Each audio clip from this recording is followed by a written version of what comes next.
নমস্কার, আজকের আমি চলে এলাম নতুন একটা রেসিপি নিয়ে।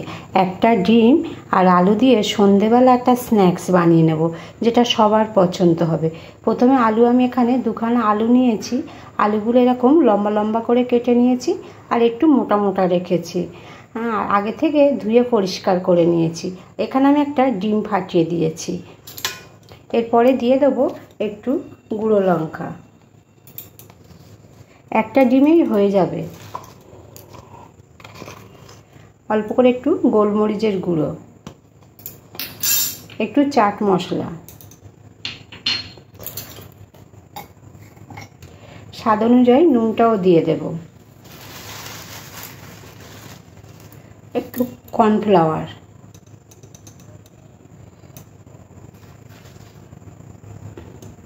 এবার সব কিছু ভালো করে মাখিয়ে নেব।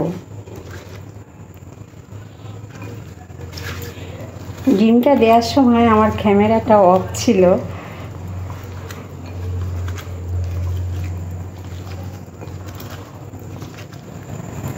আরও একটু কর্নফ্লাওয়ার দিয়ে দেব।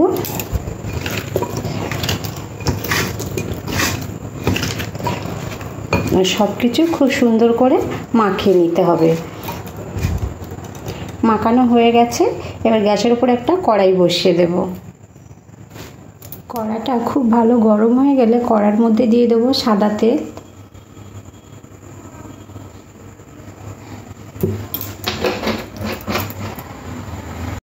তেলটা খুব ভালো গরম হয়ে যাওয়ার পরে আলুগুলো তেলের মধ্যে দিয়ে লাল লাল করে ভেজে নেব। আর গ্যাসটা মিডিয়াম টু লোতে রাখবো।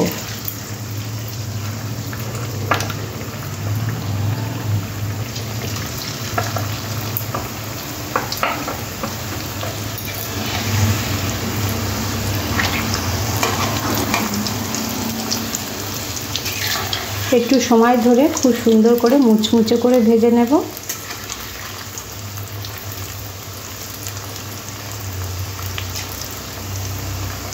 এরকম লাল লাল করে ভেজে নিতে হবে। খুব সুন্দর দেখতে হয়েছে আর খেতেও বেশ ভালো লাগবে। আর খুব ওপরটা খুব মুচমুচে হয়েছে আর ভিতরের আলুটা খুব ভালো সিদ্ধ হয়ে গেছে। এবার উঠিয়ে নেব।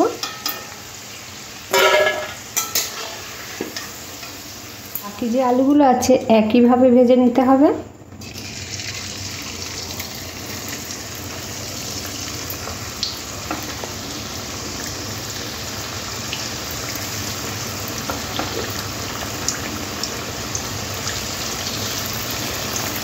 সব আলুগুলো এরকম লাল লাল করে ভেজে নিয়েছি। একবার আপনারা এইভাবে বাড়িতে বানিয়ে দেখতে পারেন। আর কেমন হলো অবশ্যই কমেন্ট বক্সে জানাবেন। আজকের মতন এখানে শেষ করলাম। পুরো ভিডিওটা দেখার জন্য আপনাদের অসংখ্য ধন্যবাদ।